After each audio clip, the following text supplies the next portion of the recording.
नमस्कार दोस्तों। कैसे हैं आप सभी लोग। उम्मीद करता हूँ आप सभी लोग अच्छे होंगे और अच्छे से आप सभी लोग अपना ख्याल रख रहे होंगे। दोस्तों, आप सभी जानते हैं कि डेली यहाँ पे आके मैं आपसे बात करता हूँ और डेली इस सीरीज़ को मैं कंटिन्यू करता हूँ। दोस्तों, हम जब कोई काम लगातार करते हैं तो धीरे धीरे उस काम में हमारी जो पकड़ होती है वो और मजबूत होती है। शुरुआत में हम शायद उस काम में उतना बेहतर ना हो, लेकिन जब हम लगातार उस काम को करते जाते हैं तो धीरे धीरे उस काम में हमारी रुचि, हमारा व्यवहार बदलता है और हमें और भी उस काम को करने में मज़ा आता है, अच्छा लगता है। बस ऐसा ही दोस्तों हमारे साथ भी होता है। इनिशियली जो काम हम शुरुआत में शायद करने से कभी संकोच करते थे, और हम जब उसको लगातार करने लगते हैं तो धीरे धीरे वो काम भी आपकी आदत में आ जाता है, आपकी क्रिया बन जाता है और फिर आपको वो करना अच्छा लगने लगता है। तो दोस्तों, मुझे बताइए एक बार कि आप लोग ऐसा कौन सा काम है जो आप डेली करते हैं। मैं खाने की बात नहीं कर रहा, मैं कुछ पहनने की बात नहीं कर रहा, मैं बात कर रहा हूँ आपकी स्किल की, कि आप स्किल्स को कैसे इम्प्रूव कर रहे हो। कोई भी स्किल हो, चाहे वो बोलने की कला हो, या फिर वो लोगों से बात करने की कला हो, चाहे वो कहीं जाने की कला हो, कहीं घूमने की कला हो, कुछ खाना बनाने की कला हो, कोई भी कला हो सकती है। तो आप किस कला में बेहतर हैं, आप किस कला में अभी काम कर रहे हैं, मुझे बताइए एक बार। क्योंकि मैं चाहता हूँ कि मैं कुछ जानूँ आपके बारे में, और ऐसे ही हम साथ में आपस में बात करते रहेंगे और साथ में हम अपने आप को ग्रो करते रहेंगे दोस्तों। तो दोस्तों, आवाज़ एक आपका टूल है जो आपको बहुत ही सोच समझ के आपको इसको इस्तेमाल करना होता है। क्योंकि बहुत से लोगों को अंदाज़ा ही नहीं होता कि वो कैसे बात कर रहे हैं। आपकी बात ही बताती है कि आपका व्यवहार कैसा है, आपका व्यक्तित्व कैसा है, और आप कितनी जानकारी आप अपने अंदर समेटे हुए हैं। तो इन सब चीज़ों को ध्यान रखते हुए आपको अपनी लहजा, अपनी भाषा का आपको प्रयोग करना होता है। दोस्तों, ये भाषा जो होती है ये बहुत से प्रकार की हो सकती है, लेकिन आप किस भाषा में सक्षम हैं। अभी हम इंडिया में हैं, इंडिया में 28 स्टेट्स हैं। अब इन सभी स्टेट्स में अलग अलग भाषाएं बोली जाती हैं। आप जब किसी यूपी के इंसान से मिलते हो, अगर आप दिल्ली में रहते हो, तो आपकी भाषा अलग है और उस इंसान की भाषा अलग है। ऐसे ही अगर आप किसी जम्मू कश्मीर के इंसान से मिलोगे और आप उनसे बात करोगे तो उनकी भाषा अलग है। लेकिन जो हमारा सोचने का तरीका है, जैसे हम एक दूसरे को समझते हैं, जो ह्यूमन नेचर होता है वो सेम ही रहता है। भले ही भाषा अलग हो, इमोशंस हमारे सेम होते हैं, फीलिंग्स हमारी सेम हो सकती हैं, होती भी हैं। तो एक इंसान को समझने के लिए आपको इस भाषा को आपको और अच्छा करना पड़ेगा, ताकि आप जब कभी भी किसी से बात करें तो आपकी टंग कभी भी स्लिप ना करे, आपकी टंग हमेशा एक्टिव मोड में रहे और आपकी कम्युनिकेशन एक अच्छे मुकाम तक जा सके। ओके। तो दोस्तों, ये सब प्रैक्टिस से आता है। जितनी ज़्यादा आप प्रैक्टिस करते हैं, जितनी ज़्यादा आप रिकॉर्डिंग करते हैं, लोगों से बात करते हैं, उतनी ज़्यादा आपकी ये स्किल निकल के आती है। अभी दोस्तों, कुछ भी करने के लिए, कुछ भी पाने के लिए आपको सबसे पहले इस स्किल पे काम करना पड़ता है, और ये बहुत ही आसान है। इसमें कोई भी इतना डिफ़िकल्ट वाली बात नहीं है। आप जो चाहें वो कर सकते हैं, आप जो चाहें वो बन सकते हैं। बस आपको एक लगन, एक कड़ी मेहनत के साथ में आपको काम करना पड़ता है।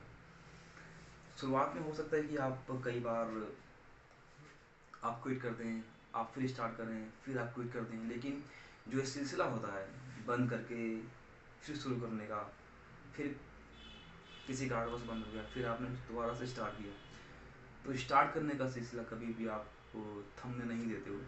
इसको ही बोलते हैं कि आपके अंदर वो जज्बा है, वो लगन है, जो आपको कुछ करने के लिए निरंतर आपको जोर दे रही है। अगर आप भारतीय इतिहास की बात करेंगे तो इतिहास में आपको ऐसे अनेकों आपको प्रमाण मिलेंगे जहाँ पे कई बार लोग अपना सब कुछ हार चुके हैं। बजाय सब कुछ हारने के, वो अपनी विल पावर नहीं दोस्तों हारते। विल पावर क्या होती है कि सब कुछ हार के, बट अभी वो जुनून, जज्बा कुछ कर दिखाने का अभी वो जिंदा है। उसके बलबूते पे मैं कुछ भी मैं कुछ भी दोबारा से प्राप्त कर सकता हूँ। तो जब ये एटीट्यूड आपके अंदर दोस्तों आ जाएगा ना, आप वो दुनिया में कुछ भी अचीव कर सकते हो। नो मैटर आपने कितना कुछ क्यों नहीं खो दिया हो पास्ट में, बट आप सबको दोबारा से आप अचीव कर सकते हो। तो हमें अपनी विल पावर पे ध्यान देना, उस पर काम करना है और अपने संकल्प को और मजबूत करना है। संकल्प मजबूत कैसे होगा? आप जब अच्छे काम दिन भर करते हैं, दिन भर ही नहीं, आप उस रूटीन को आप फॉलो करते हैं और आप दृढ़ संकल्प किसी भी काम का करते हैं, तो उस काम को फिर आप करते हैं बाद में। इससे आपका जो निश्चय है, जो आपका डिटर्मिनेशन है, ये और स्ट्रांग होता है और इसी से आपके व्यक्तित्व का निर्माण होता है। ठीक है। कितने लोग आप में से ऐसे हैं जो डेली रिकॉर्डिंग करते हैं?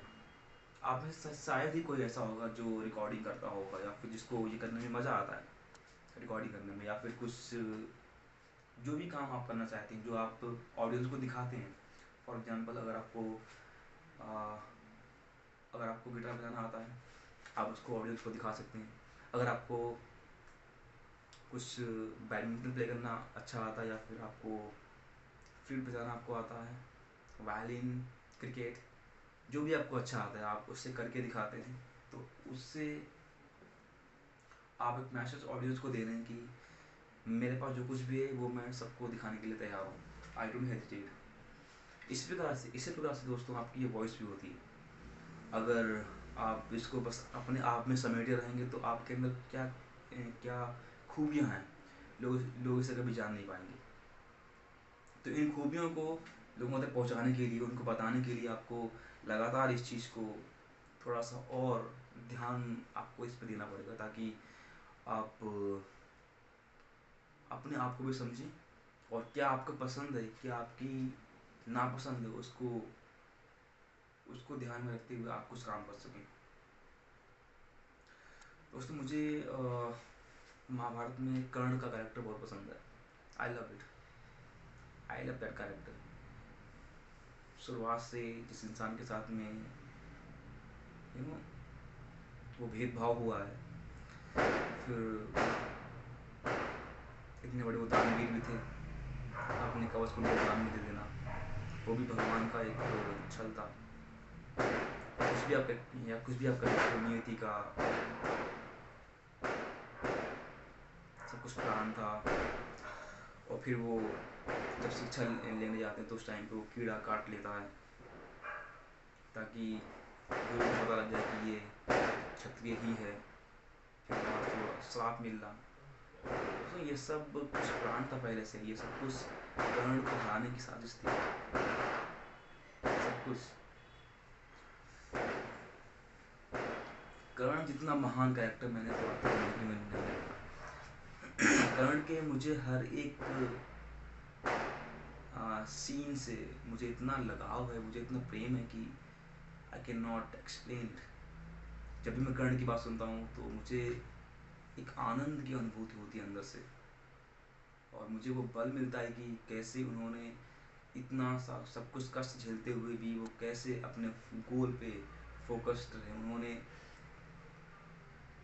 उन्होंने उस टाइम की बेस्ट धनुर्विद्या विद्या सीख रखी थी, वो भी परशुराम जी से। कौन था उनके आगे जो उनको हरा सकता?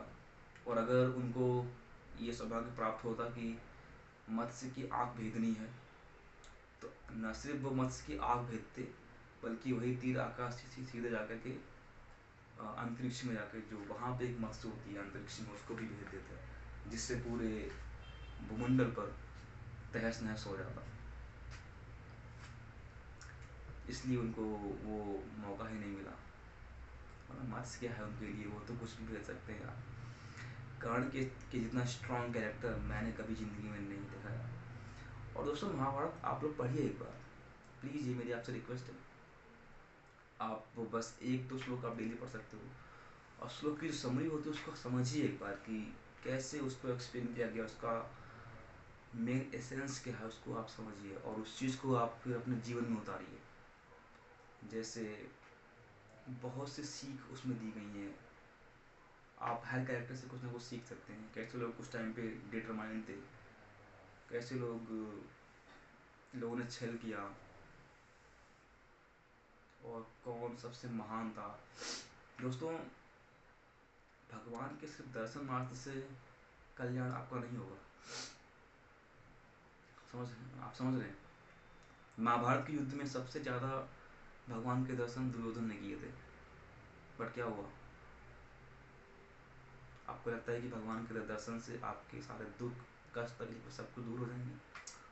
नहीं। सबसे ज़्यादा दर्शन भगवान श्री कृष्ण के दुर्योधन ने किए थे, तो क्यों उसकी मृत्यु हुई थी? क्यों जांग उसकी तोड़ दी गई? बताओ। क्योंकि वो अधर्मी था, अधर्म के साथ था, और अधर्म का नाश किसी भी हाल में हो सकता है, उसे कोई नहीं रोक सकता। अभिमन्यु इतने महान योद्धा, धर्म के साथ थे, लेकिन सामने भगवान श्री कृष्ण भी हैं, लेकिन उनके सामने ही अभिमन्यु की मृत्यु हो रही है, लेकिन भगवान बचाने के लिए नहीं आए। क्यों? Think for a while. आप सोचिए एक बार, क्यों उन्होंने नहीं बचाया? वो तो चाहते तो कुछ भी कर सकते थे। ये नियति थी। उनको पता था कि अगर ये अभी मर जाएगा अभिमन्यु, तो जो इसके अगले 100 जन्म हैं, ये उन सभी जन्मों में शुद्ध होगा। मैं इसको अगले 100 जन्मों का दुख जो है वो मैं एक बार में दे रहा हूँ। वो तो उनको तो पता है ना कि वो क्या देख सकते हैं फ्यूचर का। तो उसके बाद में, मृत्यु के बाद, वो चांद की गोद में खेल रहे थे अभिमन्यु। ऐसा पुराणों में लिखा है, आप पढ़ सकते हैं दोस्तों। उससे महाभारत को पढ़िए एक बार उसको अपने जीवन में उतारिए। आपको बहुत सी सीख वहाँ से मिलेगी। बहुत से लोग ऐसे जिनको पता है नहीं होता है कि हमारा इतिहास क्या रहा है। आप शुरुआत कीजिए महाभारत से एक बार, उसके बाद में आप रामायण पढ़िए, उसके बाद में आप रश्मि रथ पढ़िए। रश्मि रश्मि रथ रश्मि रथ पढ़ने के बाद में आपको जो आनंद आने वाला है ना दोस्तों, वो आनंद की कोई सीमा नहीं है। उसमें भी सभी कैरेक्टर्स महाभारत के हैं। कर्ण के बारे में लिखा हुआ है। दुर्योधन और भगवान श्री कृष्ण की जो वार्तालाप होती है, जिस टाइम पे वो जंजीर में बांध देते हैं, भगवान श्री कृष्ण बांधने का ट्राई करते हैं, उस टाइम की जो वार्तालाप होती है, ओह माय गॉड, गूज़बम्प। आप उसको पढ़िए एक बार। वर्षों तक वन में घूम घूम बाधा विघ्नों को चूम चूम, सह धूप घाम पानी पत्थर, पांडव आए कुछ और निकल, सौभाग्य न हर दिन सोता है, देखें आगे क्या होता है, मृत्यु। कुछ इस टाइप से है। आप उसको पढ़िएगा एक बार। मुझे उतना याद तो नहीं है अभी, लेकिन जिस प्रकार से उन्होंने लिखा है, ओह माय गॉड, आप उसको पढ़िए दोस्तों एक बार। Well guys, that is all for today. मैं आपसे कल मिलता हूँ। तब तक के लिए आप अपना ध्यान रखिए और अपने गोल्स पे लगातार काम करते रहिए दोस्तों। And keep supporting me guys. I wish you all the best. Thank you so much. Good bye. My name is Sagar Kumar. I am signing off. जय हिंद।